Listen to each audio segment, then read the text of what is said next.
오늘 우리에게 주시는 하나님의 말씀 함께 보도록 하겠습니다. 오늘 우리에게 주시는 하나님의 말씀은 창세기 19장 24절부터 38절까지의 말씀입니다. 창세기 19장 24절부터 38절까지의 말씀을 이제 한 목소리로 함께 봉독하시겠습니다. 여호와께서 하늘 곧 여호와께로부터 유황과 불을 소돔과 고모라에 비같이 내리사 성들과 온들과 성에 거주하는 모든 백성과 땅에 난 것을 다 엎어 멸하셨더라. 롯의 아내는 뒤를 돌아보았으므로 소금 기둥이 되었더라. 아브라함이 그 아침에 일찍이 일어나 여호와 앞에 서 있던 곳에 이르러 소돔과 고모라와 그 온 지역을 향하여 눈을 들어 연기가 옹기 가마의 연기같이 치솟음을 보았더라. 하나님이 그 지역의 성을 멸하실 때에 곧 롯이 거주하는 성을 엎으실 때에 하나님이 아브라함을 생각하사 롯을 그 엎으시는 중에서 내보내셨더라. 롯이 소알에 거주하기를 두려워하여 두 딸과 함께 소알에서 나와 산에 올라가 거주하되 그 두 딸과 함께 굴에 거주하였더니 큰 딸이 작은 딸에게 이르되 우리 아버지는 늙으셨고 온 세상의 도리를 따라 우리의 배필될 사람이 이 땅에는 없으니 우리가 우리 아버지에게 술을 마시게 하고 동침하여 우리 아버지로 말미암아 후손을 이어가자 하고 그 밤에 그들이 아버지에게 술을 마시게 하고 큰 딸이 들어가서 그 아버지와 동침하니라. 그러나 그 아버지는 그 딸이 눕고 일어나는 것을 깨닫지 못하였더라. 이튿날 큰 딸이 작은 딸에게 이르되 어젯밤에는 내가 우리 아버지와 동침하였으니 오늘 밤에도 우리가 아버지에게 술을 마시게 하고 내가 들어가 동침하고 우리가 아버지로 말미암아 후손을 이어가자 하고 그 밤에도 그들이 아버지에게 술을 마시게 하고 작은 딸이 일어나 아버지와 동침하니라. 그러나 아버지는 그 딸이 눕고 일어나는 것을 깨닫지 못하였더라. 롯의 두 딸이 아버지로 말미암아 임신하고 큰 딸은 아들을 낳아 이름을 모압이라 하였으니 오늘날 모압의 조상이요 작은 딸도 아들을 낳아 이름을 베남미라 하였으니 오늘날 암몬 자손의 조상이었더라. 아멘. 우리는 지난주일 담임 목사님 말씀을 통하여서 절제에 관한 귀한 말씀을 들었습니다. 세상에서는 절제를 셀프 컨트롤이라고 하죠. 그러나 성경이 말하는 절제는 달랐습니다. 내 힘이 아니라 더 강력한 힘, 즉 하나님의 힘, 하나님의 영적인 절제 안으로 들어가는 것, 셀프 컨트롤이 아니라 갓 컨트롤 안으로 들어가는 것이 바로 진정한 절제다였죠. 아무리 수백억짜리 명품 자동차라 할지라도 그 브레이크가 작동하지 않으면 그것은 흉기와 다름이 없었습니다. 우리의 인생도 마찬가지였습니다. 아무리 믿음이 좋고 아무리 지식이 많고 아무리 능력이 좋아도 하나님이 밟으시는 절제 브레이크가 작동하지 않는다면 그 인생은 낭떠러지로 질주할 수밖에 없는 것이었죠. 오늘 우리가 함께 읽은 이 창세기 19장의 말씀도 영적 브레이크가 파열되었음을 보여주는 아주 적나라한 본문인 것입니다. 소돔과 고모라의 멸망, 그리고 그 속에서 가까스로 살아남았던 롯과 두 딸들. 하지만 하나님의 절제를 벗어난 두 사람의 이야기는 자기 소견에 옳은 대로 행해버려 참혹한 결과를 맞이하고 맙니다. 오늘 이 시간 이 엄중한 말씀 앞에서 우리의 영적 브레이크를 다시 한번 점검하고 하나님의 통제 안으로 들어가는 은혜가 있기를 간절히 소망합니다. 오늘 본문의 배경은 충격적인 심판의 현장입니다. 아침 해가 솟아오를 때 평화로워 보였던 소돔과 고모라 성에 불과 유황이 비처럼 내리기 시작했습니다. 모든 것이 잿더미가 되어버렸습니다.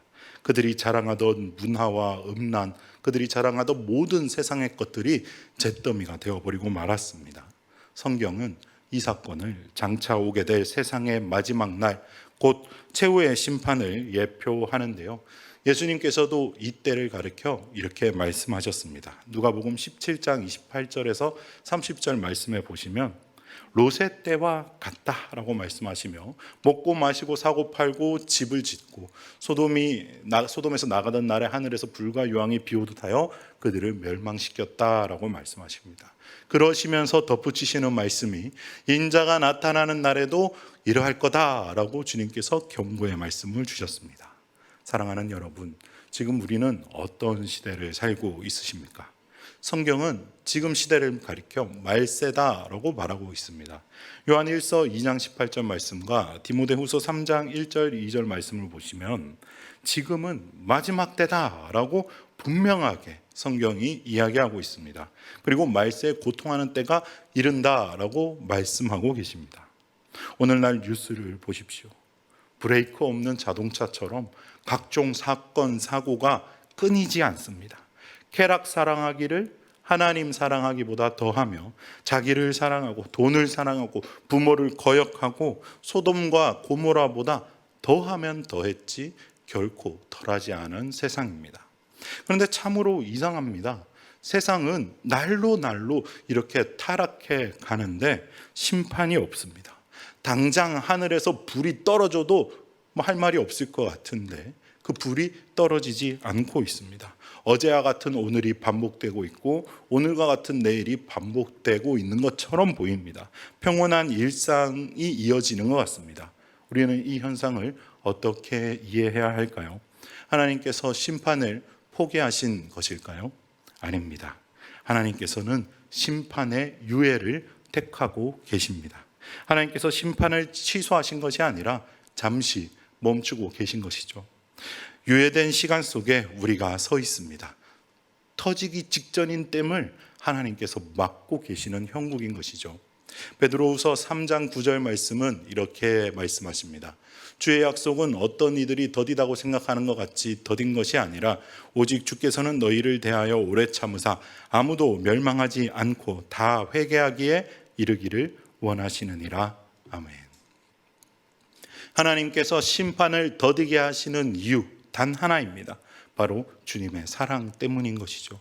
한 영혼이라도 더 회개하고 한 영혼이라도 하나님의 품으로 돌아오도록 기다리고 계시는 것입니다. 하나님의 이 피 끓는 사랑이 지금 이 심판의 시간을 붙들고 계신 것이죠. 그러므로 이 유예된 시간은 우리가 마음껏 죄를 짓고 방종하라고 주신 시간이 아닙니다. 오히려 죄를 끊고 하나님의 품으로 돌아오라고 주신 은혜의 골든타임인 것이죠. 그러나 문제가 있습니다.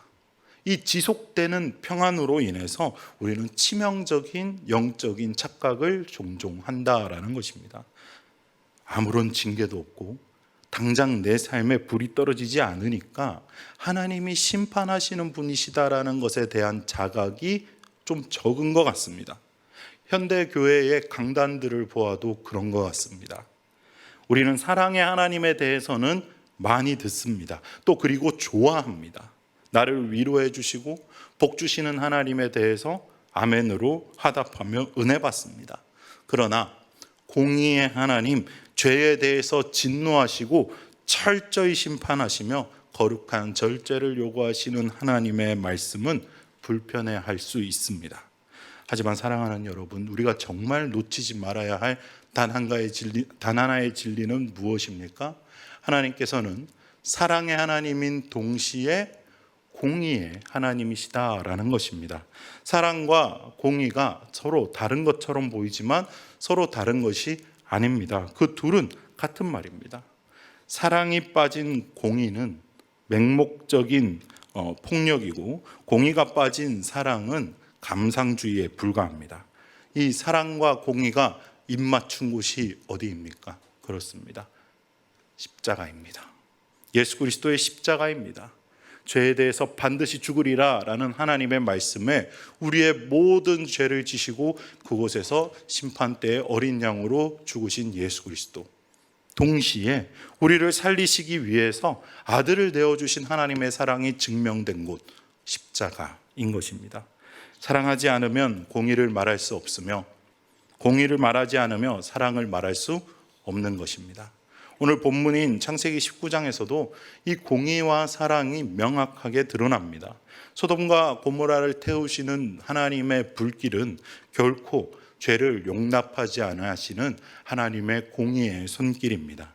그러나 그 멸망의 한가운데서 천사들을 보내서 롯과 그의 가족을 살려주신 것은 사랑의 손길인 것이죠.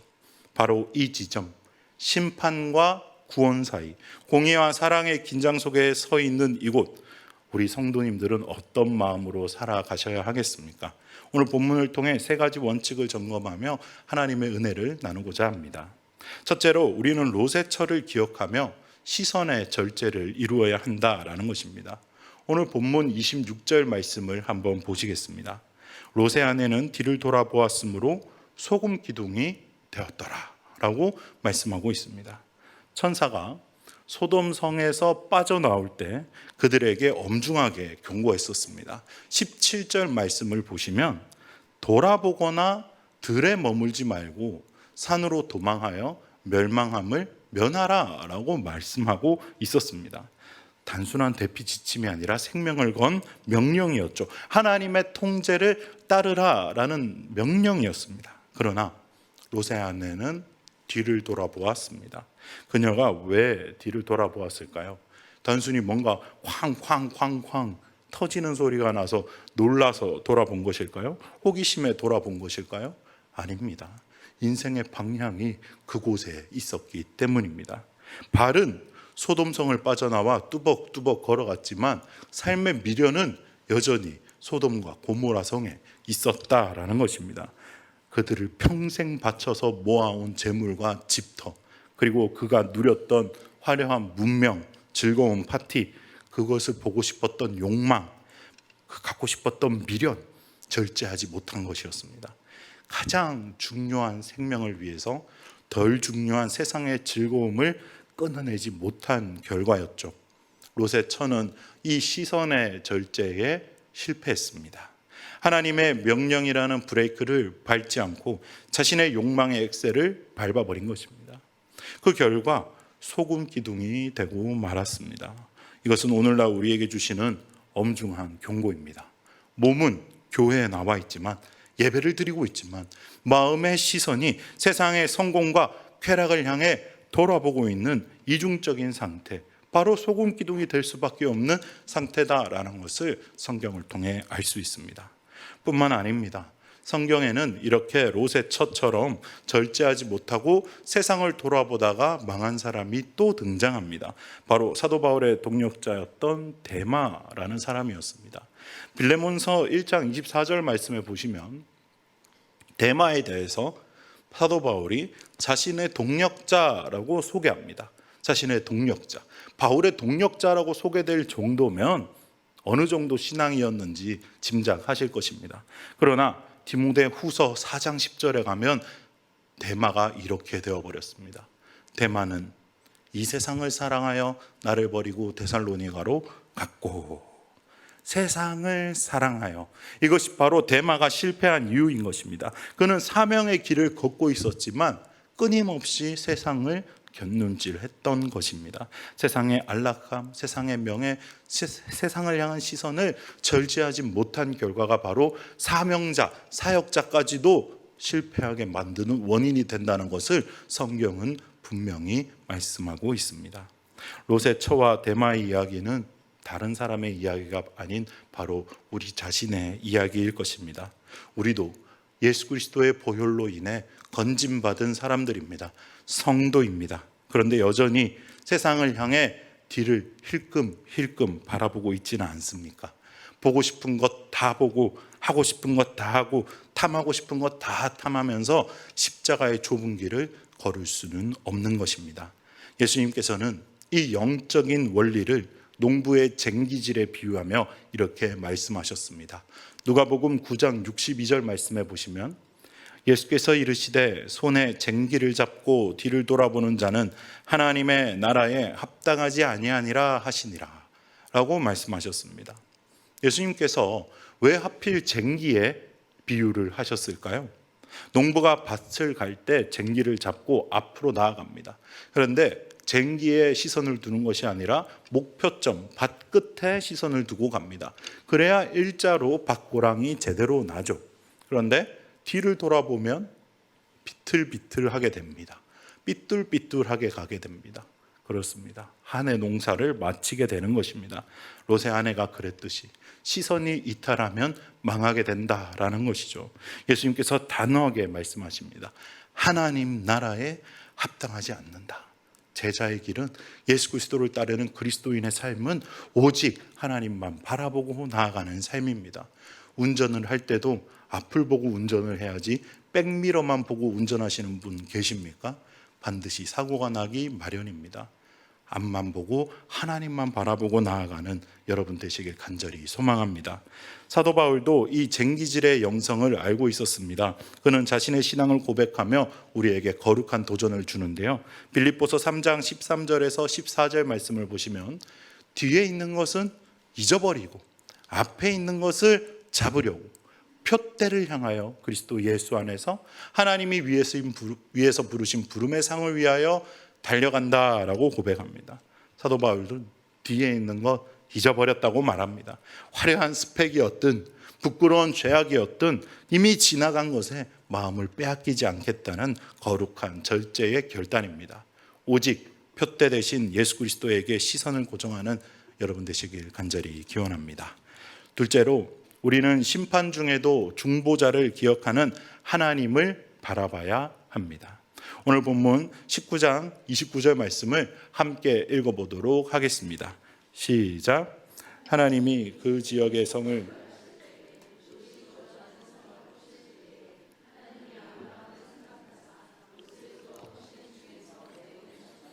아멘. 롯이 구원받은 이유가 무엇이라고 기록되어 있으십니까? 롯이 의로워서 엎으시는 중에 내보내셨다고 기록하고 있지 않습니다. 롯이 행적을 보면 아브라함을 떠날 때 눈에 보기에 좋은 땅을 선택했고 죄악의 도시의 성문에 앉아 있었으며 그들과 동화되어서 살았습니다. 결코 롯이 의로워서 하나님이 선택하신 것이 아닙니다. 그런데 하나님은 아브라함을 생각했다라고 말씀해 주십니다. 왜 아브라함을 생각하셨습니까? 소돔을 멸하러 가시기 이전에 아브라함을 만나셨고, 아브라함이 거기서 50명부터 시작해서 10명에 이르기까지 하나님께 간구했습니다. 롯을 생각하며, 롯이 10명은 전도했겠지라고 생각하며 10명의 의인을 놓고 기도했었습니다.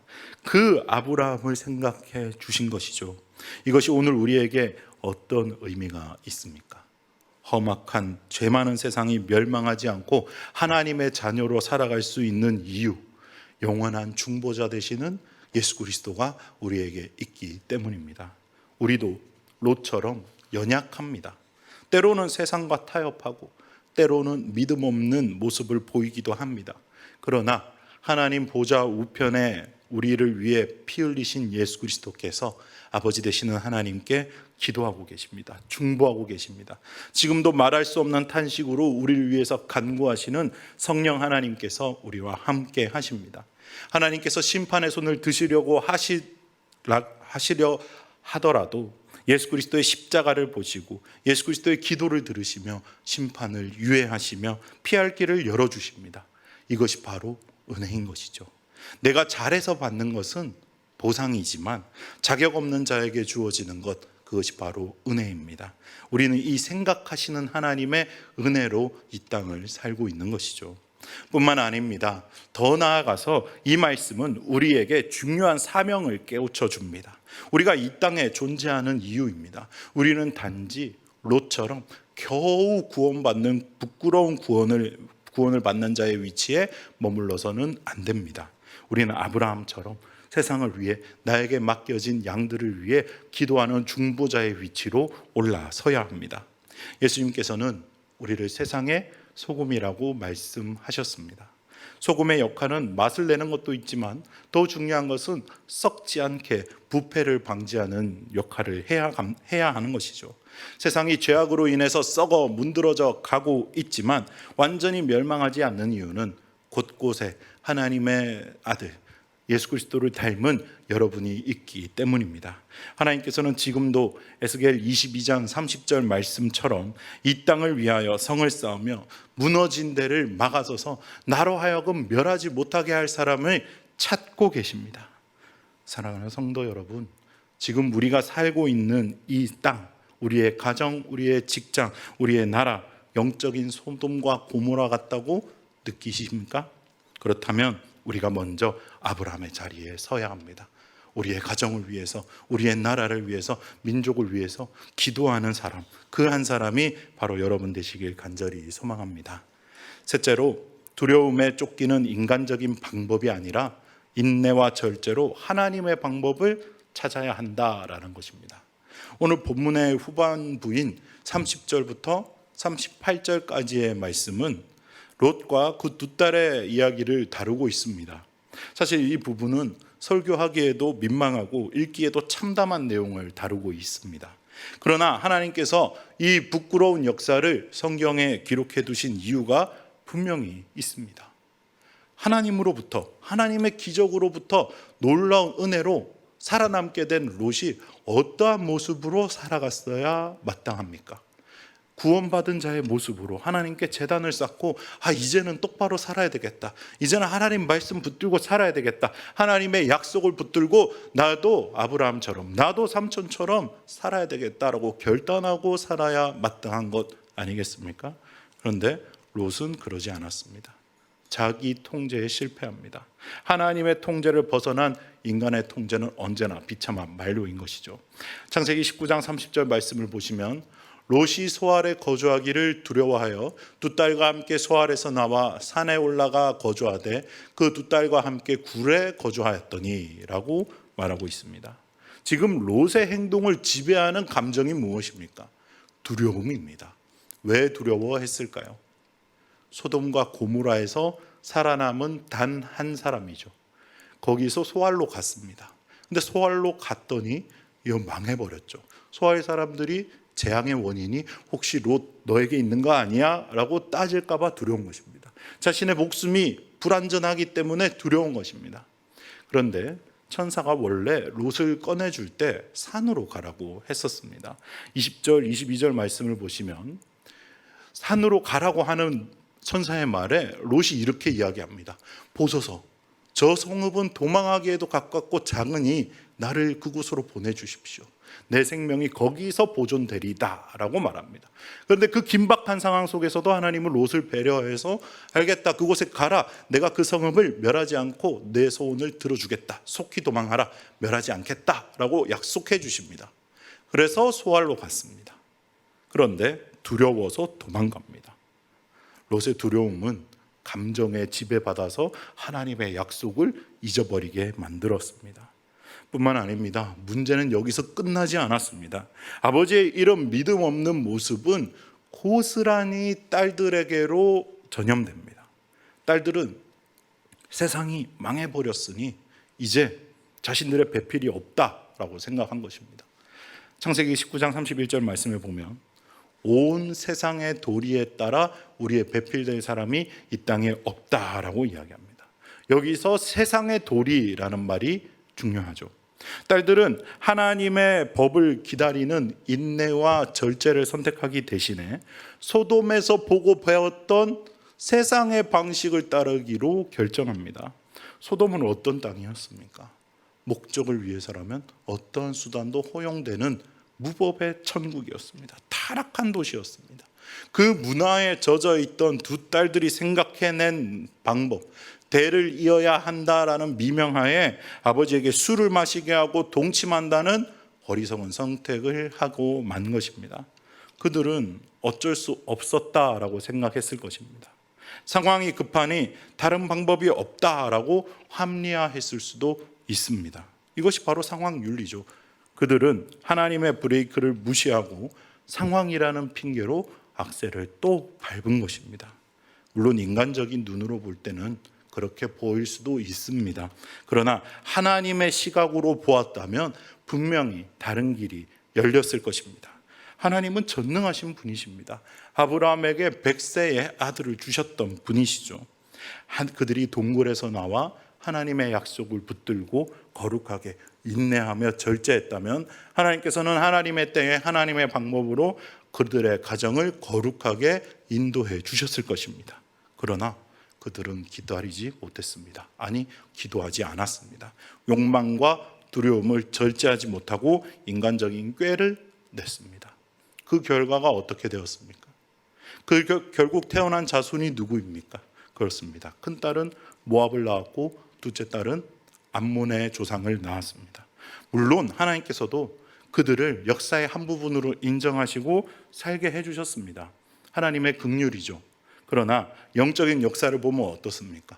모압과 암몬 자손은 대대로 이스라엘을 괴롭히는 가시가 되었고 유혹하는 덫이 되었습니다.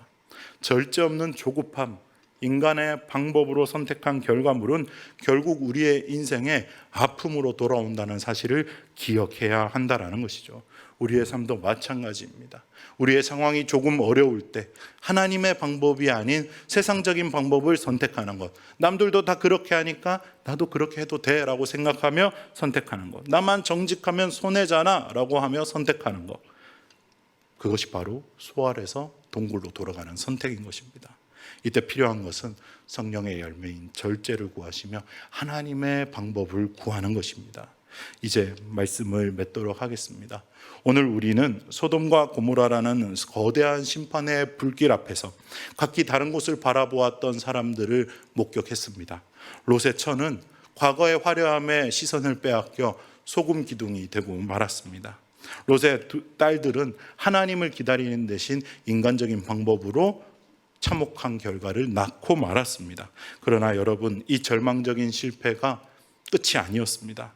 하나님께서는 아브라함을 생각하사 롯을 구원하셨다라는 말씀을 우리는 기억해야 할 것입니다. 롯의 의로움 때문이 아니었습니다. 오직 하나님께서는 택한 백성을 기억하시는 신실하심으로 그를 위해 기도했던 아브라함의 중보로 롯을 살려냈습니다. 우리가 이것을 오늘 붙들어야 할 결론으로 삼아야 합니다. 우리는 지금 심판이 유예된 시대를 살고 있습니다. 세상은 여전히 소돔처럼 타락했고 우리는 롯처럼 연약해서 때때로 뒤를 돌아보고 때때로 두려움에 떨며 동굴에 숨고 싶을 때가 있습니다. 내 힘과 의지만으로는 이 세상의 거대한 유혹을 이길 방법이 없습니다. 그럴 때 하나님을 바라보시며 나를 위해 십자가에 죽으셨던 예수 그리스도의 은혜를 붙드시며 하나님과 동행하게 되는 여러분 되시길 간절히 기원합니다.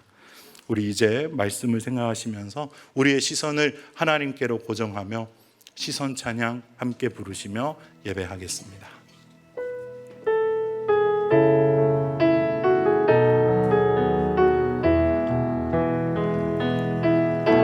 내게로부터 눈을 들어 주를 보기 시작할 때 주의 일을 보게